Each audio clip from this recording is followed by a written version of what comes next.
thanks very much to the Photo Council for having me, and by having me, I mean bullying me into this. I see I'm looking at you. Thanks to all of you for coming down and breaking up your day to come down and watch the speech. I really appreciate it. It means a lot to me. The support was sort of overwhelming. Thanks also to the guys back there at Pro Photo Supply. You guys are awesome. I hope that at some point my little company will be able to mirror some of your really good efforts. This is a very long speech, and we're going to try to get through 9,000 words in an hour. I forgive you if you need to leave early, I understand, and you'll forgive me for reading very rapidly. And with that, let's move right on to the robots. Okay, so the first point I'd like to address is who is in control of the portrait, the photographer or the subject, and you cannot have a portrait without both. This is an excellent example. That's my friend John with his father. John is an artist of the first order by himself, and he is used to knowing exactly what he wants. Nothing is different here. He knows exactly what he wants to get out of his portrait. So his father's coming into town, and he's excited about the shop space where he's subletting and working on his current obsession, which is the renovation and evisceration of Airstream trailers. So in addition, John's a builder, and he's a craftsman, and he has a sense of humor. He's recently constructed himself a robot costume, which he decided he would like to incorporate into the portrait. So he's been waiting for all of these stars to align just so before he can proceed. So John asked me to come down and make the portrait, and I'm very excited. I mean, that's a lot of really great elements to work with. And I go down there, I set up, I've been in that shop before, but never really looked at the light, and I'm not sure what I'm going to have to work with, but I get the camera the way I want it, and I start placing the subjects. That's John's grandfather's tool chest that he's sitting on.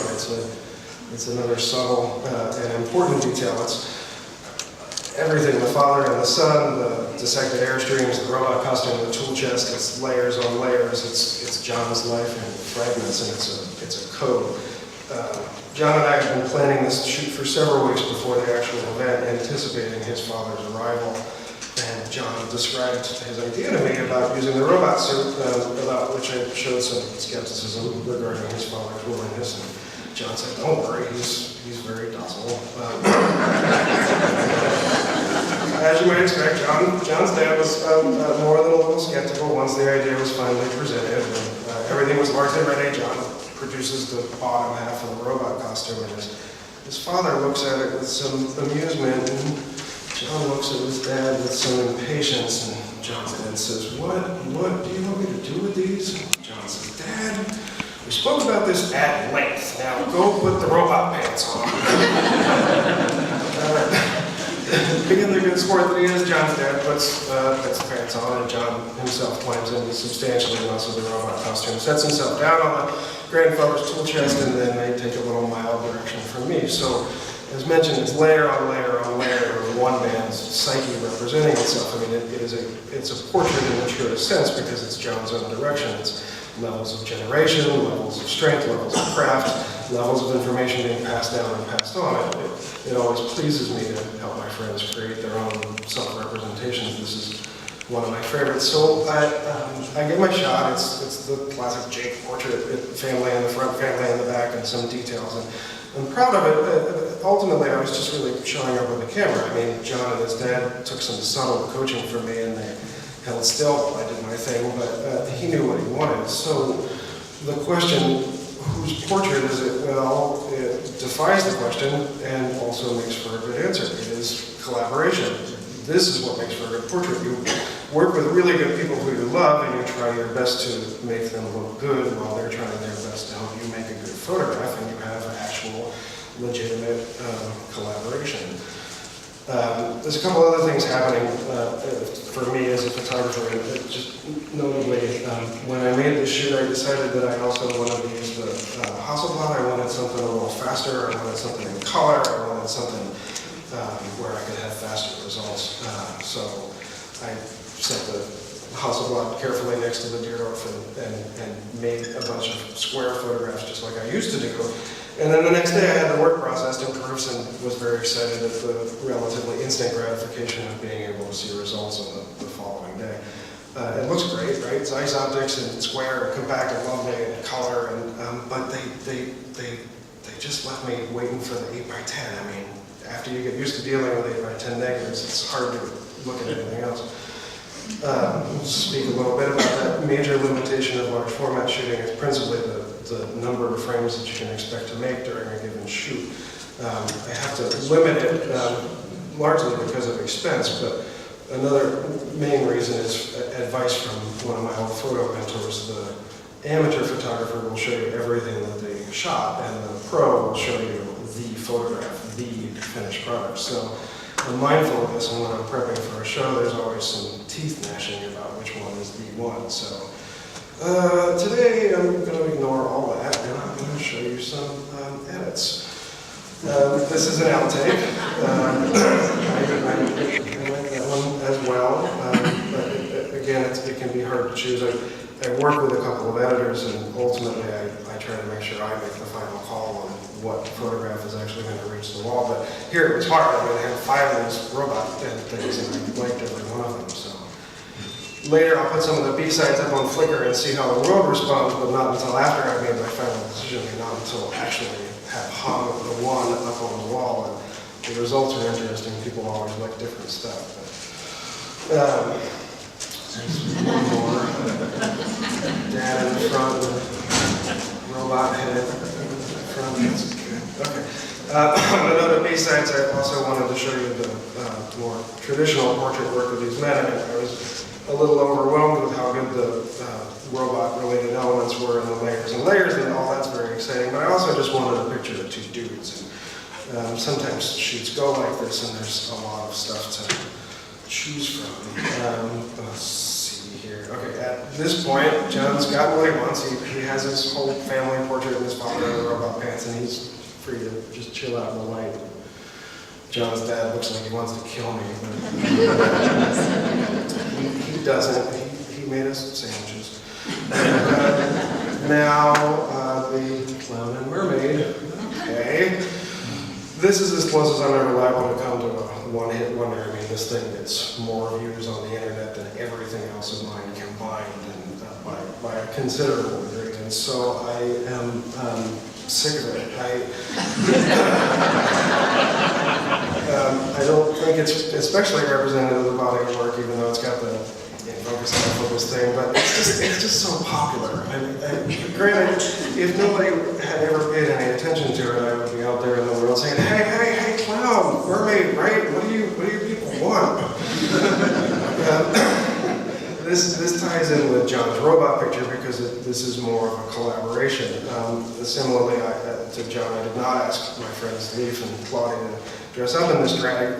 They were in the process of making one of Leif's short films, and I happened to see some of the still work and barged my way in so that I could exploit it in their set design. What I mean is that I'm trying to capture some of the creativity around which they're working so hard. They were pleased with what they had done, and that's what I wanted a portrait of. This is a successful portrait, not because it's weird and idiosyncratic and of an odd clown and a mermaid, but because it is 2 artists at the height of their craft. There's a funny story about this shoot too. I always take my dog Daisy with me on shoots, and I'm down there on the beach getting ready and getting set up, and I like to set up the landscape in the camera before installing people into it. And I'm getting that all ready to go, and I look around and I realize I'm missing the dog, and so I whistle for her, and she comes exploding down over the hill, and with Leif in full clown drag chasing her in his big shoes. And she comes in and she's got his nose in her mouth. Your dog has my nose. This is the outtake.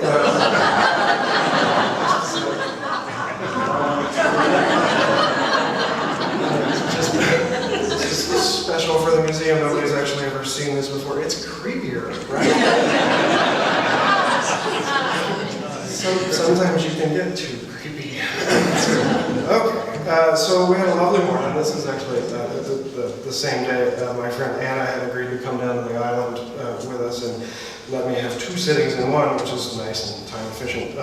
So the whole time we're making the clown and the mermaid portrait, we're being serenaded by this lovely woman and a violin. And for portraitists looking to ease their subjects, I highly recommend bribing musicians to come along. It was a swell morning. If everybody enjoyed themselves, I think you can really see that in Anna's face. And there's actually one more from the same morning. This is discussing candid photography with the 8x10. It's awkward, but it's not impossible. Right after we made the last one, we spot this boat coming down the river, and it's moving. Moving boat in the background. That sounds great, right? So I yell at Anna, and she comes running down, and I hang the camera around and get it into the spot, and I get off 2 shots before the boat passes out of frame. And this is the one which works pretty well. So. I know that a lot of people like to switch out their cameras regularly.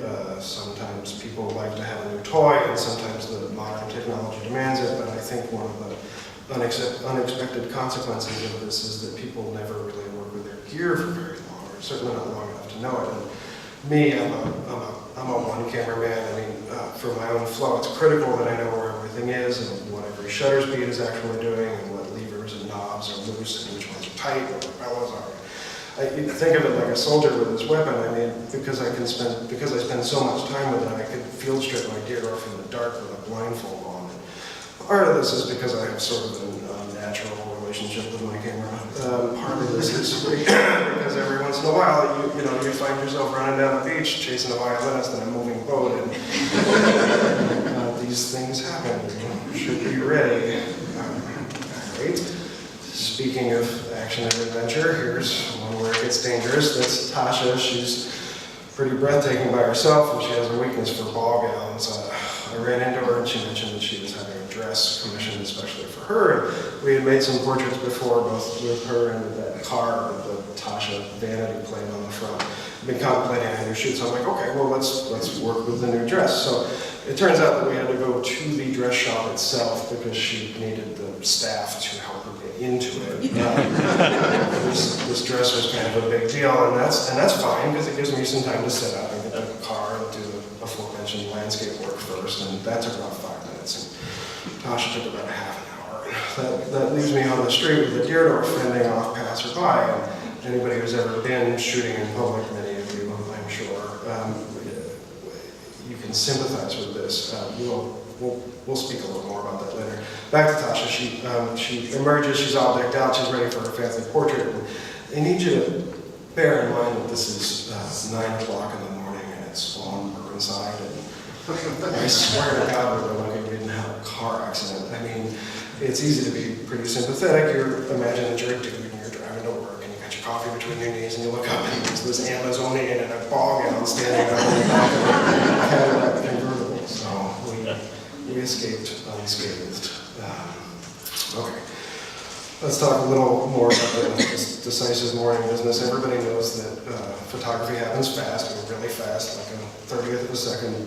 Cartier Bresson and all the street shooters have pummeled into us the truism that the decisive moment is everything, and that you should be practicing your whole life so that when that moment occurs, you can be ready for it. As photographers, this is important. I agree with this sentiment, but it's not the only truth. Large format photography, especially large format portraiture, is exactly the opposite. I mean, I miss stuff all the time. All those beautiful little in-between moments, they always go unrecorded by me because I'm standing there prepping, and I can see them in those simple little flashes in between poses, and I love them, but I'm not going to get them.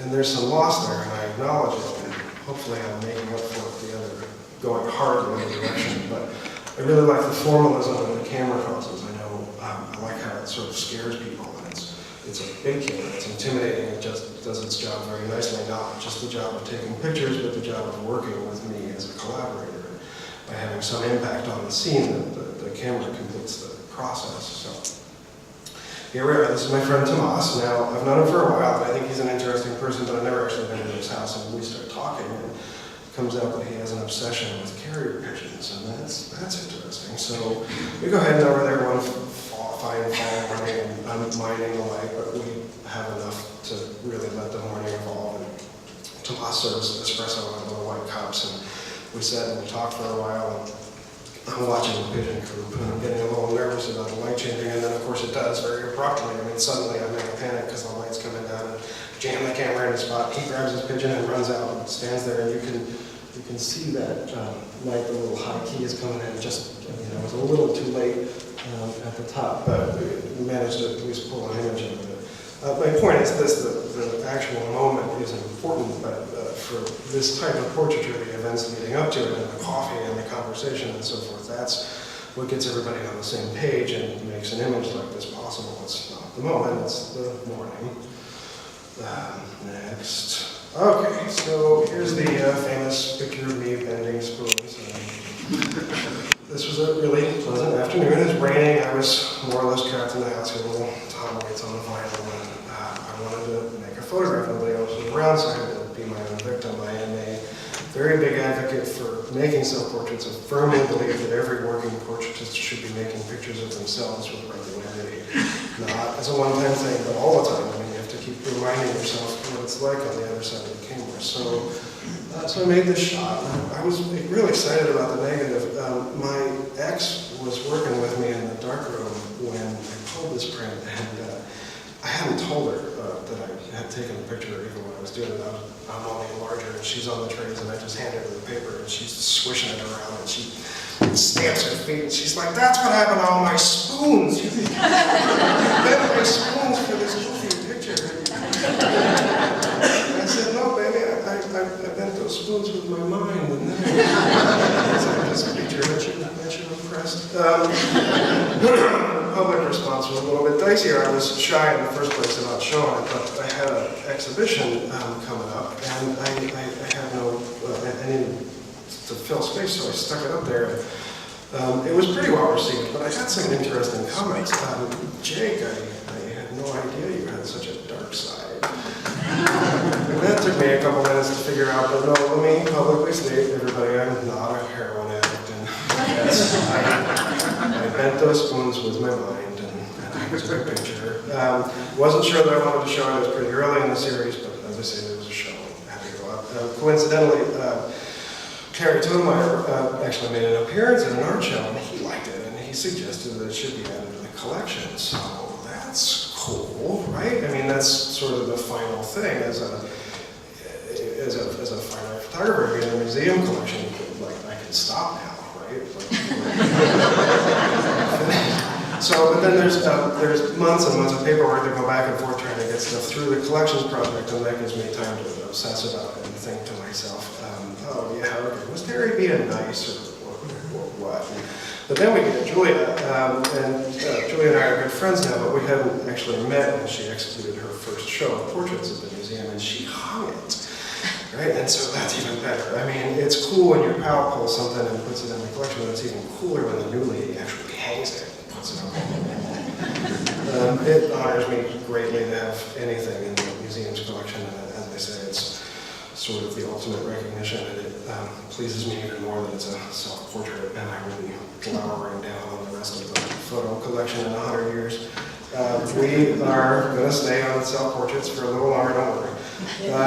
This one took a little bit of doing because we're shooting into a giant 8-foot by 8-foot mirror. As it turns out, it's really hard to find an 8-foot by 8-foot mirror.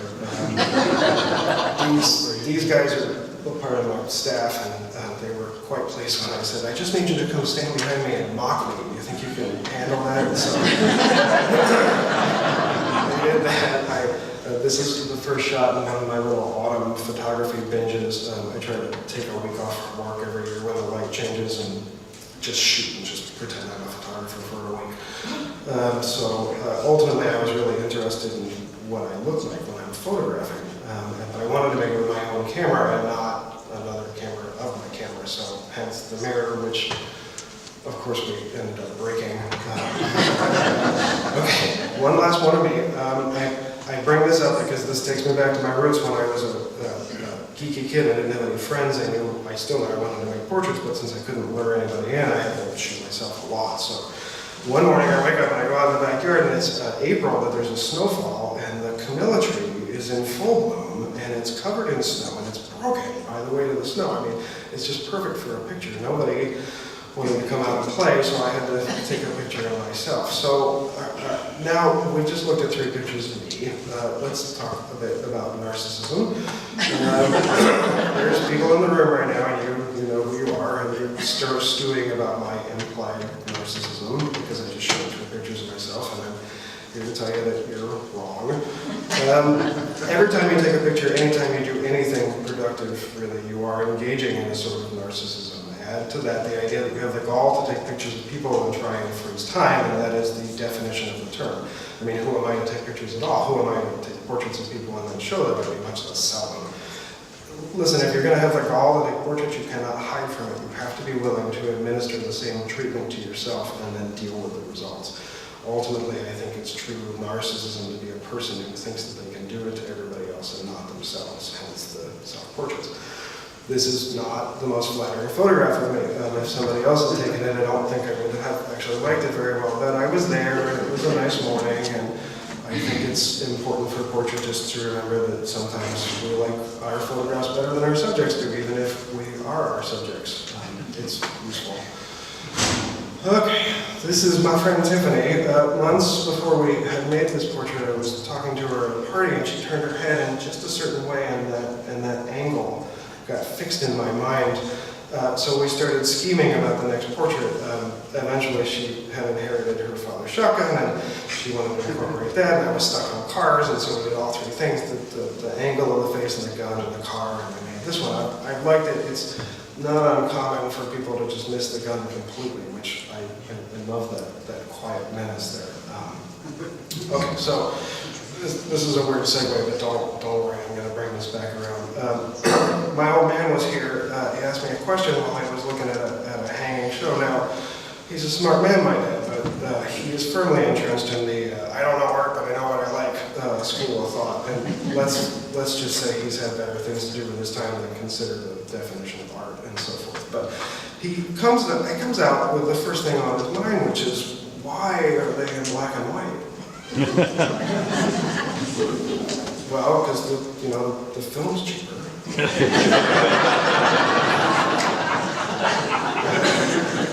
Actually, it is a profoundly good question, and I got thinking about it, and right about the same time, I coincidentally got a small box of color film, so I tried an experiment. I had this photograph in my head and got it all lined up, and I made the portrait, and then I flipped the holder, and I made it again in color. By way of process, I tried my best to mirror my usual technique, and I'm not the strongest color printer in the world anymore, so my colleague Faulkner pulled the contact prints in the darkroom for me, nice and dense and warm, and I had the opportunity to hang 2 of my color photos up in a group show, and you know what, they look just like pictures. When is a portrait actually just a picture? When it's in color. Seriously, the portrait is meant to have a little heavier presence than just one picture. I mean, a really easy way to convey this is to take people out of their usual perception and show it to them in a way that they can't actually see it. Black and white does this. I mean, except for our colorblind friends, everybody can see it in color. Nobody sees it in a tonal scale of grays. So, listen, I think this is a good example because in the black and white picture, most people have to look at it for a long time before they ever notice the weapon, if they even do. But in the color picture, you can't see anything but the shotgun. In the portrait, this is of the girl, and in the picture, this is of the gun. All right. Humor. A few years back, Zeb and I were down seeing the museum when they did the Irwin show. And when we were talking about it afterwards, we had basically the same comment. I mean, everybody today takes themselves so seriously. Irwin is refreshing because he's not afraid of humor. And his work is always very elegantly executed, and a bit of it's humorous, but he's not going out of his way to be a funny photographer. He's just not scared of making a picture which will make you laugh. Because what's wrong with that? I mean, I think it's possible to take a body of work, dare we say, medium, and take it seriously, even if it's got quirky elements to it. So I'm photographing my friends Bruce and Carla. They just had their first baby, Olympia. Now Bruce obviously is a puppeteer, and he is so all the way to the core. I mean, he just cannot ever stop being a puppeteer. So he brings out his infant daughter to meet me, and he holds her up alongside his head. Hey, Jack, it's nice to meet you. Now that's funny, right? And the way I see it, it's my job as a portraitist to try to bring that humor and that good spirit across. But also important to note, I'm not making fun of my subjects. I mean, if they're funny, I'll try and bring that over. But if they're accidentally doing something funny, it's my job to skirt around that. I think the whole point of portraiture is to make something which is the whole family can relish. That's the whole family. I really keep this easy on myself. I make portraits of people that I like. I only really shoot people for whom I have affection, and I don't have any interest in making portraits of the famous or the important or even the interesting. I don't roam around and ply my trade with people I don't know. It diminishes my point. I keep it easy by only having sittings with people that I care to sit with. So. This is my friend and neighbor, Angela. We've been making portraits together for several years now. I'm pleased with the results. This is her backyard chicken coop. It's huge. Me and the deer dwarf are actually inside this coop with her. And you can't see Daisy running around like a maniac on the outside. But Angela was preparing for a trip to the South Pole, and this is not McMurdo. This is the really little station down at the actual bottom of the world. It's a pretty intense trip, and it's for a year. So we made this portrait so that she would have something to remember. She had to give up her chicken coop and everything else for a year, so I wanted her to take something with her. You can't really tell from the screen, but in the print, the 8x10 format really shines here. I mean, when you look at the contact print, you can make out the delicate lace on the dress that's outside the inner dress. It's really rich. I don't generally like that kind of dappled light, but it gave her something warm to look up into. This is one of our favorites. It's another really swell morning out on Sally Island. I am not exactly sure that I remember where the blindfold came from, but it made sense at the time. You'll also notice in the car there's an incidental Daisy sighting.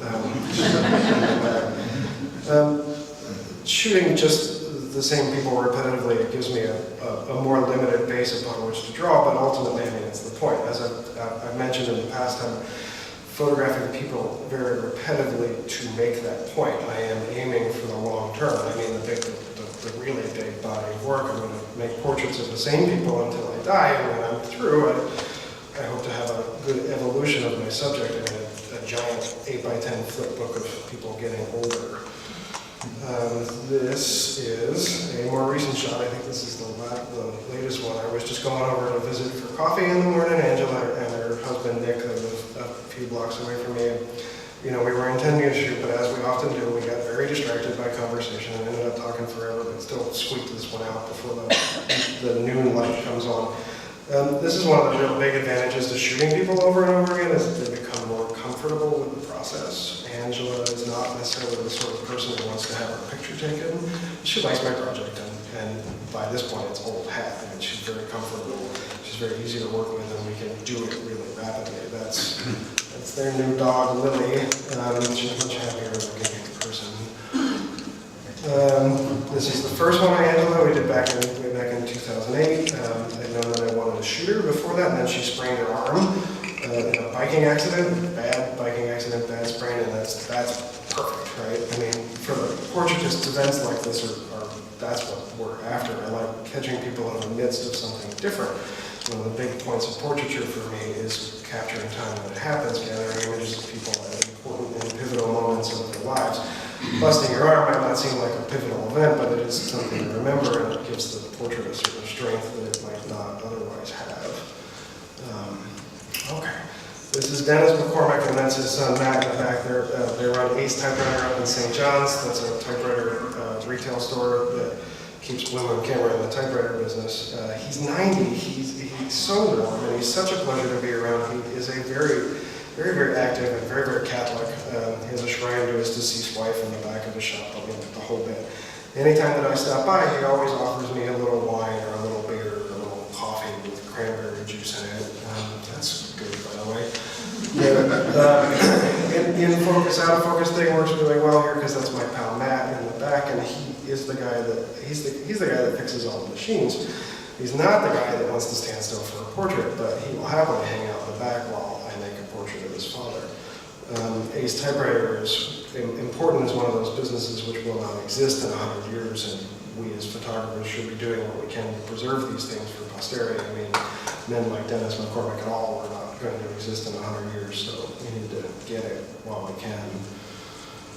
All right, so here's my boys. That's Rob up in the front and Jason in the back, and they both had similar spots in my life. It's always nice to have men around who enjoy loading and driving trucks. I've known Rob about 15 years. We were pals back in Denver, and he still lives down there. And Jason I've known pretty much the whole time I've been in Portland. They are very similar men, and they manage to enjoy each other's company. They are both very handy to have on hand when it comes time to move stuff around. Generally speaking, when it does come time to get a truck loaded and driven away, it's my job to just step aside and let those boys do their thing. Many trips with many different kinds of trucks full of loot have been made significantly easier by having at least one of these men in my life, and this morning is important because they were both there, so it's a good confluence of events. They had finished unloading this truck and they looked great. I mean, very pleased with themselves, very accomplished. They had done it super rapidly. And the yawning maw of this truck in the back, and that looked great. The light was perfect, and for some unknown reason, I had my camera with me, so we made a portrait. Have you noticed that they're dressed exactly the same? That's completely incidental. Rob lives in Denver. Jason lives here. This is just what you wear when you drive a truck. It's a nice picture. I always liked it, but it's also an important lesson about editing and selling. This was the 39th portrait in a 38 print show. I dropped my stuff off at the gallery, and I left this one behind just in case there was some extra space. And well, it was the first thing to sell. I mean, it sold before I even got back to the opening, so you don't always know what the public's going to respond to. This is what you get when you ask me to shoot your engagement portrait. You get something that looks like a divorce portrait. You can almost hear the violins in the back. This is one of those pictures where I'm going to get my chops busted for dressing up my friends, and I take the opportunity to defend myself and say, no, I don't actually very often ask for a specific wardrobe. This is one of the times when I did not. Laura and Jason would look good if they were just in their jeans and their sneakers, but they had something else in mind for their 8x10 engagement shoot, and it's one of the reasons that I like the format so well, because it causes a different type of behavior in the subjects. And generally, because it's such a formal process, it makes people wish to look their best, and, or at least the way that they ultimately do. I do my best to accommodate. There were some more romantic ones from this shoot, but I really like that. Okay. Rudy, under the waterfall. This is an example of a highly produced photograph, much on the other side. This is an image which I carried around in my head for about a year while we were out looking for a barrel. This is not a picture of a guy in old-fashioned swimwear acting like he just went over a waterfall in a barrel. This is a shot of my friend Rudy, who is the only guy who I know who would go over a waterfall in a barrel. I mean, specifically, I did not have the thought first and then cast Rudy. I spent time considering what would make a good narrative portrait of my pal, and that's what we came up with. So, unlike most of my other shoots, this one has actually involved a crew. Generally speaking, I'm not interested in making giant productions out of it. This is not commercial photography, and I don't like to have a bunch of extraneous people around. I want it to be as close to me and the subject as possible, but this shot required it because there was a lot of carrying. So Rudy and I and Jason, the truck driver, and John, the robot pants, we made a trip out to the gorge in search of the correct waterfall, and I'm very glad that I had all these boys with me because the waterfall's at the bottom of the cliff and the precarious rocks, and that's where we needed to get the camera and the tripod and the film and the barrel. A lot of carrying. So it was a stressful shoot. I'm very pleased to have the image. And even at that distance, the waterfall spraying my lenses and my dark slides and everything's getting wet. Rudy is freezing, and the sunlight is rapidly rising in the sky, and it's starting to work its way down the waterfall. And this frame was taken just before it was too late. But I'm super stressed out watching the sun come down, threatening to blow out the waterfall, and then here comes the dentist. Now, the dentist is the nemesis of the large format photographer. We're talking about a guy who has a lucrative day job during the week and a camera obsession at night. They're easy to spot. They have a lot of photo gear. They travel to tourist spots. They wear a tackle vest, and you've all been there, right? You know what it's like when you're trying to work and some guy walks up and he wants to talk about photography. So this guy's up at the top of the rise, and I've already seen him see me and see the Deerdorf, and he is now making a beeline down the slope. And I know what's going to happen. It is 20 minutes of him discussing with me everything that he knows about large format photography and about the history of the Deerdorf and the reason why he himself has decided that it's better off to go with modern digital camera, et cetera, et cetera, et cetera. So smoking and cussing and generally is good defense to ward these people off, but I knew that this time it's not going to be enough. And meanwhile, as mentioned, the camera's getting wet, Rudy's freezing, the light is changing, and I am desperately trying to make this work. Everything's there, it's all perfect, and I just have to get it lined up and in focus, and I am on the edge of losing 20 minutes to a tourist, to a dentist. Bear in mind that this guy is also my client base, right? So I can't piss him off. I can't tell him the truth and point out that I'm busy because sure enough, he's going to wind up strolling in the counter in 6 months and say, oh, you're that guy. Yeah, so the dentist is chugging down the hill just as fast as he can go, and the camera's bouncing on his belly, and he is already lining up his speech. John is standing right behind me like a human shield, and he is clearly aware of the incoming threat. The dentist is about 6 feet from my back, and he is already opening his mouth, and John, totally deadpan, quietly, dryly announces, gay porn in progress.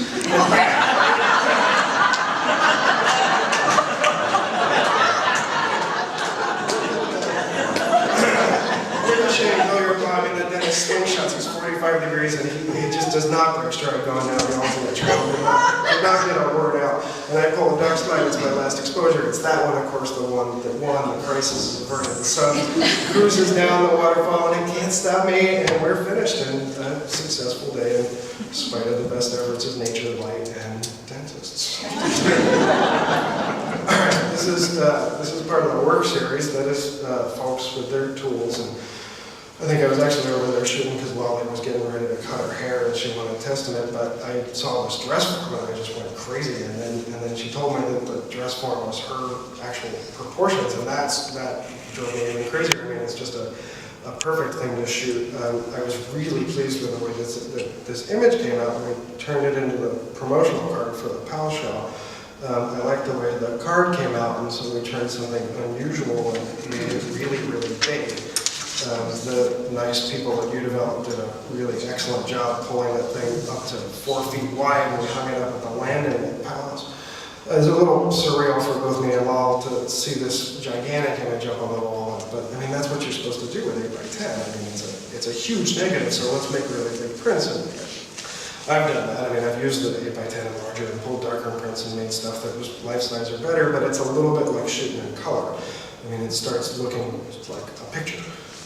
Nothing out there really looks like a contact print. Big prints are cool and they're certainly trendy right now, but for me, they just do not have the same depth and the same punch as a contact print. I like the 8x10 contact prints because they're like artifacts. They have gravity that I just cannot seem to achieve when I start blowing stuff up. Having said that, I'll share with you all a little secret long-term aspiration. I'm aiming for this when I turn 50, maybe 60 years old, but we'd love to have a giant show of giant prints. I mean, I would love to fill a space with 30 or 40 of these, really big numbers, and I'll blow them up to 8 foot by 10 foot hanger like flags, hold their native proportions, and just do everything I can do to make them look like contact prints. But of course, I want to do this in the dark room, so it's going to take some doing and raise and grant. So here's our lovely curator, Dr. Dolan. She's out with me on one of my all-time favorite Decisive mornings. We went up to Sabe really early in the morning, despite the winter time and perhaps some protesting about the cold, which I'm sorry, yeah, that's when the light is. We're traveling with our mutual friend Julianne, excuse me, and the three of us were enjoying some nice conversation, some camaraderie, and plying them with coffee and teacups, and the light is diffuse and wintry, and it's just perfect. So Daisy's with us, of course, and she gets very excited every time I load the car with the camera because she knows she's going to go somewhere, and generally it's fun. And then by the time we're out on the island, she knows that there's going to be some beach time, so she's super excited. So there we are, everything's great, and I'm hauling the camera around, I'm fiddling with the lenses and setting up the landscape, and I'm more or less unconsciously pitching the ball for the dog. Everything's looking great in the camera, and I'm moments away from asking Julia to come sit in the frame when all of a sudden the dog starts screaming. For those of you who don't know, she's more or less a three-legged dog. Her front left doesn't really work really well. She's about 50 feet away from me, and she hit a pothole, and she twisted her back leg. So I go running over and skid up to her, but I mean, by the time I get there, she's forgotten all about it. She won't walk on it, but she's part lad and part mule, and she just feels no pain, especially if there's a tennis ball in play. So I verify that the leg's not broken, and I make her lay down next to me, but this was not the first time that my dog has sprained her leg, and I knew from experience that A, there's nothing I'm going to be able to do about it except put her on light duty for 6 weeks, and B, that she would be devastated if we left the beach. So we're a little bit rattled, but we proceed with the shoot, and that's what you're seeing here. This is Julia multitasking, because she's sitting for her portrait and she's simultaneously caring for the dog, keeping her from running around. So, I mean, the light's perfect, the company is swell, everything's hitting really well, but the added drama and the responsibility of the dog tripping up, I think, really makes this portrait complete. All right. This is my friend Aida with one of her favorite things, roller skates, and at one of her favorite places, Oaks Park. This is a little older work for me. At the time, I was roaming around the city trying to find every passage, right landmark that I could find, and I'd make it more interesting by jamming a person in. That project did not last very long because I don't like leaving St. John's. I was super pleased. Rack bought this for their visual chronicle in Portland a couple of years ago. It makes me super happy that somewhere in some city hallway it's decorated with hot girl on roller skates. On the subject of money, I wanted to address briefly selling prints. Specifically, I get a lot of flack about selling stuff too cheap, like I'm going to single-handedly devalue the whole industry or something. I am in business for myself, which most of you probably know means another way of saying that I am perpetually broke. I do like to support the art community where I can and buy what I can, but I wish for art to be accessible and for my own art specifically to be available to people at my own income level. So when I'm figuring out my price tags, I consider that if it was me, I might want to buy a print, and I price cheap. It's only a couple of years ago that I finally sold enough prints at one show that I broke even. I mean, that was a big deal. In the meanwhile, I think it's one of the great strengths of the photographic medium. It is reproducible. They're not paintings, folks. I take great pride in my craft, but I can always make another one, and another one, and another one, and another one. So I like selling prints, and of course I like being fairly compensated for it, but I'm also aware that I am effectively just starting out, and I'm pleased to be working in a medium which allows me to keep it accessible. Which is a good segue for my last question, which is why show? And before we get to that, a word about this. This is Kelly Sword from a pleasant little shoot that we had last year. Blue Mountain Camera was under renovation, and I was working a lot. And I was really missing making any art, so I snuck out long enough to do one morning shoot down underneath the St. John's Bridge, and Kelly was nice enough to come along. I have been working on this new little series called, I call them currency photos. Once I get around to inventing my own currency, these are the shots that are going to be on the bills. I like them. They're real non-narrative. They're close-up. They're intense. They're heavily posed, and they're pretty classic looking. I mean, they're simple, but they're very loaded. Now she's my girlfriend. Up a lot of water under the bridge between then and now, but it's pretty cool dating the person who's going to be on your $100 bill. All right, so showing. As many of you know, showing is a pain. I mean, there's the money thing. It's ludicrously expensive to mount a proper show, and then there's the self-promotion aspect. Most of us do not get a lot of joy in pitching our own work, and folks working at my level still have to be out on the street, pounding the pavement, trying to get people to look, and it's unpleasant and it's distracting. And then there's dealing with galleries. The less said about that, the better. And then there's the anxiety about opening night. You have to stand around and talk a lot. I mean, really, how much wine and cheese can one man consume? And why are there never proper spirits at openings?